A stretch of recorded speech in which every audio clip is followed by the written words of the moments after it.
Hey everyone, let me have my welcome to Honeys from the Start. My name's Mark.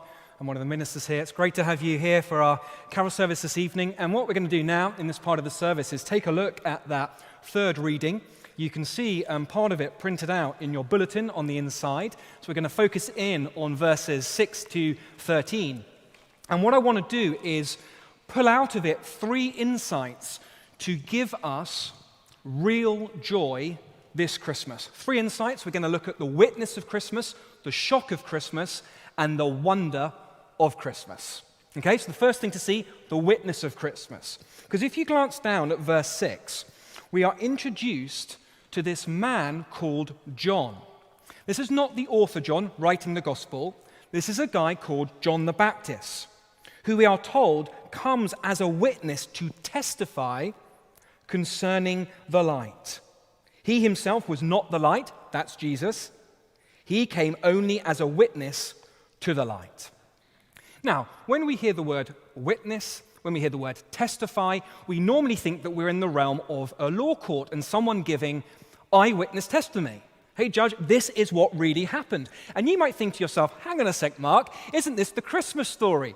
And the Christmas story has virgin births, and how is that scientifically possible? And the Christmas story has angels, and who believes in those today? And the Christmas story has like angels moving in the night sky and telling the wise men where to go. And surely we are in the realm of fiction, make-believe.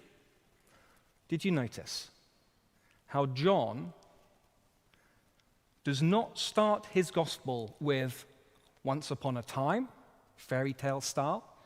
We're not in a galaxy far, far away, science fiction style. At verse 6, John roots us very firmly in history with this figure, John the Baptist, that we saw from the first reading, was the son of Zechariah and Elizabeth. We know he grew up in the hill country of Judea. He was alive at the time of King Herod, and John is saying, look, I am writing history here. I am making the claim that this really did happen in space-time history, historical fact. A few years back, the Church of England did a survey of people's beliefs about Christmas time, about the birth of Jesus Christ. Did you know that 40% of people, at least in this survey, I don't know how big the sample size was, 40% of people in this survey said that they weren't even sure that Jesus was a real person. That many people today believe that Jesus is a fictional character, a mythical character. He's not actually real. Which shows just how far our current culture's understanding of Christianity has moved away from its historical roots. The Jewish historian Josephus, writing in AD 93, very famous historian, in his account talks about Jesus, who is called the Christ. The Roman historian Tacitus, writing in early 2nd century, he talks in his account, historical account, about Jesus being under the death penalty in the reign of Tiberius. So here are two very famous historians from that time, one Jewish, one Roman, neither of them favorable to Christianity, and both of them saying, this guy is real. He existed. New Testament scholar Bart Ehrman, who himself doesn't believe in God, nevertheless in his book, Did Jesus Exist? The Historical Argument for Jesus of Nazareth, he goes as far as to say that whatever else you may think about Jesus, he certainly did exist. And this view is held by virtually every expert on the planet. Now, of course, that does not make Jesus the Son of God, that does not make him the Savior of the world, but it does make Jesus real, which is the first step, given that 40% of the population now don't think he was a fictional character. But it also means this eyewitness testimony is real too. And we can look into it today. And we may discover that there's more to Jesus than we originally thought or we were led to believe. And perhaps, after all, he is the Son of God and the Savior of the world. And it's not just the Gospels that bear witness to Jesus Christ. We've got all of the Old Testament too. Thousands of years of testimony. The temple system, the sacrificial lamb, all pointing forward and bearing witness to Jesus Christ. Hundreds of prophecies that stretch all the way back to the dawn of humanity. And every single one, all 353, perfectly fulfilled in the life, death, and resurrection of Jesus Christ. John is saying this really did happen. Many people today think that in order to be a Christian, you need to leave your brain at the door. And you need to stop thinking rationally, and you just need to shut your eyes and take a leap of faith.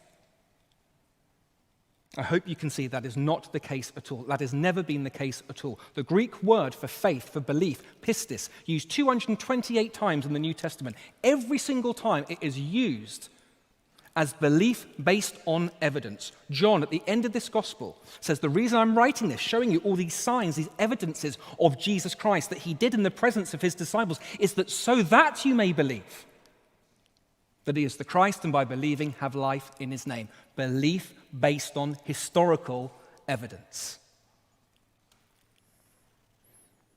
And that is why some of the most eminent scientists in the world today are believers in the Christmas story. Perhaps the most famous of all, Francis Collins, who led the Human Genome Project and now directs the National Institute of Health in America. So if you have never had the chance personally to look into the claims of Jesus Christ rigorously yourself, can I encourage you to do so? We've got these John's Gospels. They're there on the back 2 tables. You can take one. They're free. They're our Christmas gift for you this year. Love you to take one and examine the historical witness for Jesus Christ yourself. So that's the witness of Christmas. Second thing I want us to see, though, is the shock of Christmas. Because you might say to me, like, well, look, if there's so much evidence for Jesus and so much, witness testimony that I can look at, why don't more people believe in Jesus? Like, why doesn't everyone believe in Jesus? Take a look at verses 9 to 11. 9 to 11. The true light, that is Jesus Christ, that gives light to everyone, was coming into the world. He was in the world, and though the world was made through him, the world what? Welcomed Jesus with open arms? Praised him and said, hallelujah? No, that's not what the verse says. It says, and though the world was made through him, the world did not recognize him. He came to that which was his own, and that's the Jewish nation. But his own did not receive him. Friends often say to me, look, Mark, if I was there back then, living at the time of Jesus, and if I could see him with my own eyes, if I, could witness for myself what he said and what he did, his teaching, his miracles, then I would believe. But I'm not so sure. Because look what happened at the first Christmas. When God was born into the world that he has made, and the world did not receive him, even his own people, who had all the Old Testament prophecies and all of the Old Testament, even they did not believe in Jesus Christ. So what is going on? The light comes into the world, people prefer the darkness. Why? We're not actually told here. This is just the prologue, the opening of John's Gospel.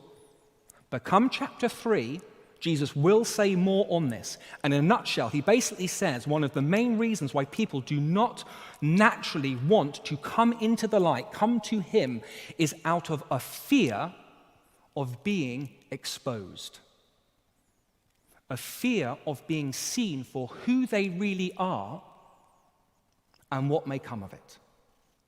My wife and I, we're huge fans of House MD, the TV series, medical drama with Hugh Laurie. Do you know this? It was 2004 to 2012, 8 seasons of it. Amazon Prime have it, so you can catch up there. But in one episode in season 5, there is this man who completely loses his inhibitions.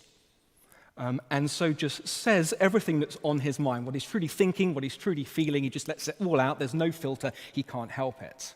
People get to see him for who he really is.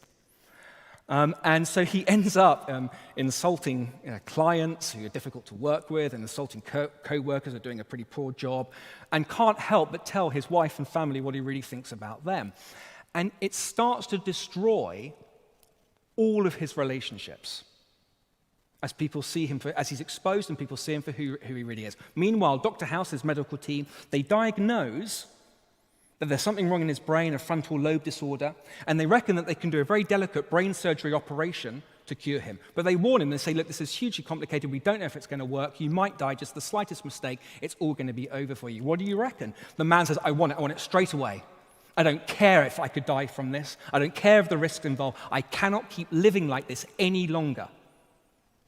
Being exposed like this and people seeing me for who I really am. Look, now, I don't know if that story resonates with you at all. I don't know if you ever have that fear of being exposed. The fear of people seeing you for who you really are. You want people to love you. You want to love the real me. I want to open up more to me. But will they accept me? What will they say to me? How will they respond? And so we have this fear of exposure. And so we hold back from people and ultimately hold back from God. I mean, he's the light of the world, full of grace and truth, full of holiness. I mean, oh my goodness, God, I don't know. Do I open up? What is he going to say to me? What is he going to do to me? What are the consequences for me? Now, if that's you, I know it's me. And in many ways, it is all of us. Let's move on, thirdly and finally, to the wonder of Christmas. Because just look at verse 12. Yet to all who did receive him, to those who believed in his name, he gave the right to become children of God. And so here is Jesus being born into the world, being born into the darkness, the Son of God who knows all the secrets of our hearts. And what does he do? Does he condemn us, condemn humanity? Does he cancel us? Does he get angry with us? No, he doesn't. He could have done. He had any rights to. But instead, he moves out towards us, is born into this world, ultimately dies for humanity so that we can become part of the family of God. And he gives us the right to become children of God. Now, I'm conscious that as soon as we start talking about family, being part of a family, look, that could be difficult at this time of year. I'm conscious that, for some here, family upbringing may not have been a happy one, and perhaps for some, there's going to be an empty chair around the dinner table this Christmas. It's going to make life really hard. When Jesus speaks about belonging to God's family, being a child of God, he is talking about all the positive connotations that we have with family and none of the negative ones. So think of a family where you truly belong, you have a home, you'll never be cast out. Think of a family where you are nurtured and can grow and learn and make mistakes without fear of reprisal. Think of a family full of mercy and forgiveness, that when you fail and you fall and you sin, there is always a way back. There's always a fresh start. Think of a family where the bond is so tight, it can never be broken. No matter how dark, not even death itself can break this family bond. Think of a family where people see you for who you really are, and they still love you, and they're committed to you, and they will never let you go. That is what Jesus is talking about here. This sort of family. The right to become children of God. And all we have to do is receive it. Do you notice that in verse 12? To all who did receive him. To all, whoever you are, whatever your background, whatever you've done. Receive him. Believe in his name. We have the right to become children of God. So notice it's not automatic to become part of the family of God. We need to receive it, receive him, receive Jesus, open up, and let the light in. So by all means, please do check out this evidence here. Grab one of these, read it through, look at the eyewitness testimony, investigate the claims of Jesus Christ. But at the end of the day, it is a matter of the heart. And will we open up to Jesus, open our hearts, open our lives, and let the light in, the light of his love and his forgiveness. We have nothing to fear from Jesus. He sees the deepest depths of your hearts. He knows you better than you know yourself. And he is here and he's come for you. Ultimately, he died for you. This love, this forgiveness, this grace, this mercy, it is real. This is not make-believe. And it can be yours right now. He's calling out to you. Receive me. Believe in my name. You can do it today. And if you do, you will have real joy this Christmas. Well, look, thanks for listening. Let me finish with a short prayer.